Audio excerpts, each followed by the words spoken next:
This is the one that is lacking here. Of course, we have strengthened this pathway by, for example, inserting as B gene, as G, as E, as well as a has D gene, so that I can strengthen the pathway, so that more of the sugar, glucose that is used or produces, goes for the production of these precursors, and which eventually ends up in the production of inorganic acid.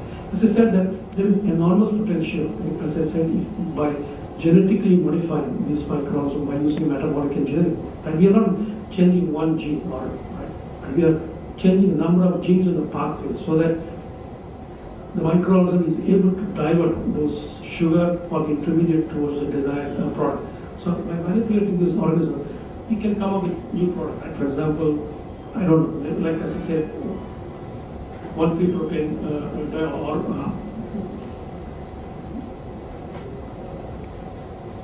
or other, let us say, the other intermediates. Even the microorganism is not has the ability to produce it. You can manipulate that pathway by means of metabolic engineering and derive or drive those your intermediate towards that one. As I said, that here is a potential. Whatever chemicals that you want to produce, you can produce them by metabolic engineering these cells. As I said, that one of the challenges, of course, here, even though we know that we can produce using L-lactase for the HA production, but we have one stumbling block when we want to commercialize that. The molecular weight of the product that you get from rooster comb is on the order of about 7 to 8 million daltons. But what we get only from the microbial source is only about 2 million daltons. But then the HA market, higher the molecular weight, higher the price you get. It doesn't go linearly, it goes exponential. If I can get only $1 or $2 a gram for 2 million dalton molecular weight HA, I may be able to fetch $100 if I can have 8 million or 10 million daltons molecular weight polymer. So, but we do not know why these microorganisms produce a only low molecular weight product. Somehow, after some time, you remember that the hyaluronic acid is a linear chain. It puts A, B, A, B, A, B like that, like a chain. The microorganism starts building it up. But at some time point, it stops. It doesn't continue with that. So we end up only getting 2 or 2.5 million daltons molecular weight. But in the animal, we are able to get 10 million daltons molecular weight hyaluronic acid. So one need to understand why the microorganism is not able to build that very long chain molecular weight as an animal, a rooster can do. So if I can understand that, then if I can incorporate those conditions in the microorganism, then I should be able to produce a high molecular weight. So this is a challenge here. Under some conditions, the organism terminates the chain elongation. I do not know why. If I can understand why it terminates, then I can make it stop. It doesn't terminate this. Keep on going until you reach 10 million. Don't stop at 2 million daltons. Like whereas animal source, animal is able to build that molecular weight up to 10 million.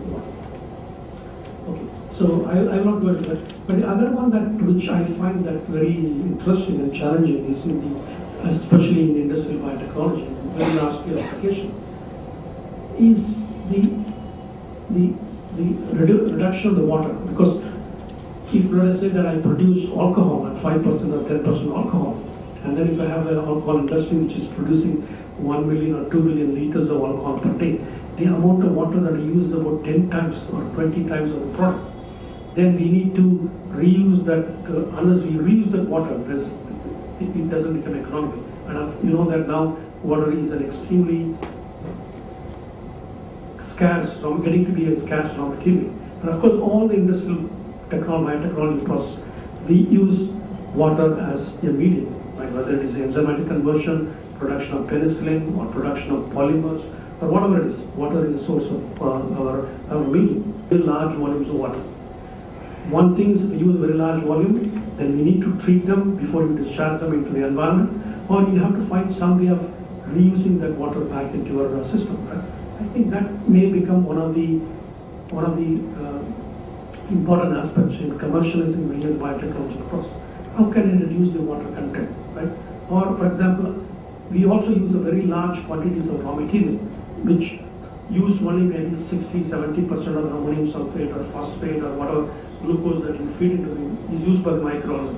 The remaining is left behind, it's unutilized, right? Or we terminate the process.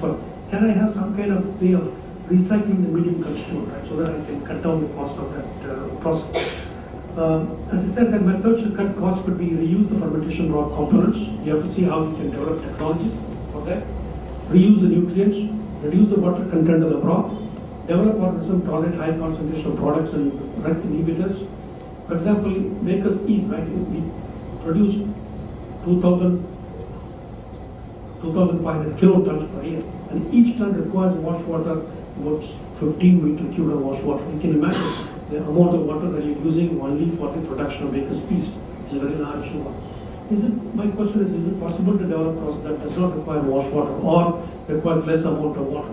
For example, or can we develop a process where we use maybe little saltish water? Still the microorganism is able to grow in the environment and then do your fermentation and then you are able to recover that product. For example, one of the processes that we are developing in IIT-Madras with some of our students who graduated, they are interested in cultivating the macroalgae in the sea. The macroalgae can be grown easily in the sea and the seawater. And then this macroalgae consists of mainly not cellulose, but it consists of carrageenan, which when you ferment them, you get them into the simple sugars. But then if I want to take these seaweeds from the seawater and then wash them off the salt from that, it becomes very expensive. So we are thinking of whether we can develop yeasts or microorganisms which can work even under saltish conditions. If I have small amount of salt, even if I can grow this microorganism and produce a product, then I don't depend so much upon fresh water. Fresh water is always difficult to get. And since the organism also, if I can come up with this processes where I use not fresh water, which we can take from the rivers or lake or treated water, if I can use some of the low quality water itself in the process, maybe not for the medical application, but the other things like production of energy or production of some of the chemicals. We don't know, I'm very particular about that, the quality of the input material. If I say, okay, I want to produce a pharmaceutical one using some not so clean water, it may not be possible because at the end of the process you need to get rid of that water. So there is a potential where if I can cut down the amount of water that is being used in the industrial biotechnological process, that could be a big input. Anyway, another thing that I want to tell about is since we don't have time, about the nanobiotechnology, where we can, let us say, immobilize these enzymes on nanomaterials, right? And because when you use this enzyme in an immobilized form, right, you find that the enzyme is not accessible to the substrate. So you find that the rate of reaction that you get using an immobilized enzyme system is only about 1/50th or 1/100th of its potential. But if I can immobilize these enzymes onto a nanoparticle, because as of now, the enzymes are immobilized on micro-sized particles. If I put 1 gram of enzyme on a micro-sized particle, I find that the rates of reactions are not so high. But if I put the same 1 gram of enzyme on a nanoparticle, I get 100 times more faster reactions. Right? So this is a potential challenge where you can cut down the cost of the enzyme by making them more accessible, the substrate, by immobilizing onto the nanoparticles. Of course, people are also using, for example, nanofibers, so that immobilized nanofibers are difficult to retain in the bioreactor. Nanotubes are convenient. Single-walled carbon nanotubes, diameter of 1.3 to 2 nanometer enzymes are absorbed and retained without loss in activity. And this is of course, immobilization is a very expensive process. If I can immobilize them by means of absorption, if I can retain that enzyme in that nanotubes or nanoparticles for long periods of time, then I'll be able to convert the substrate into one example is, for example, conversion of glucose into glucose fructose syrup. Use a glucose isomerase enzyme. But then we require a very large, in the now traditional process, we require a very large amount of enzyme to convert the glucose into the glucose fructose syrup. Because the immobilization doesn't allow all these enzyme particles be accessed by the substrate. But if I immobilize the same glucose isomerase enzyme in a nanoparticle, all I require is only a small amount of enzyme. I can produce the same amount of product which are produced in very large reactors.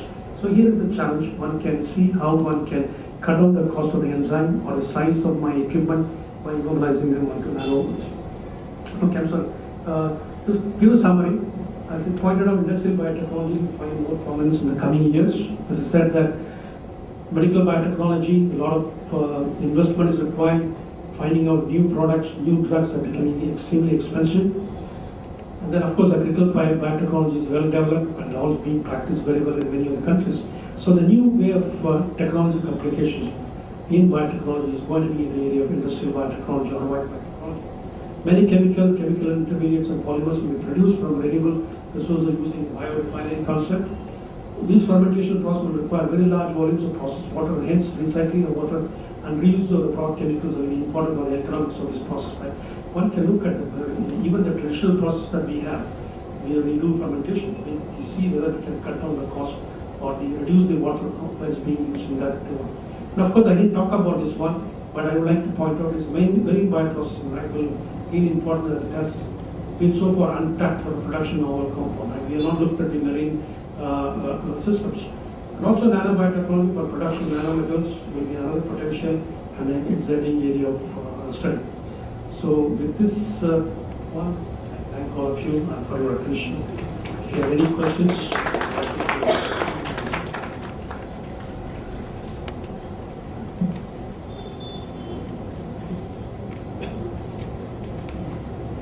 any questions? So if you have any remarks you want to give, please feel free to make.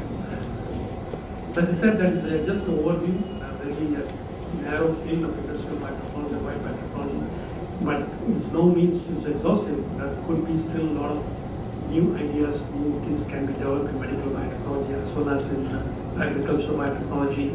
Now they talk about blue biotechnology, where they talk about marine biotechnology is called blue biotech. So the applications are expanding, but of course, slow shift has been there from medical to agriculture into industrial biotechnology. So maybe in the next few years, this area will be one that is dominating, especially because the demand for the energy and trying to replace the petroleum route by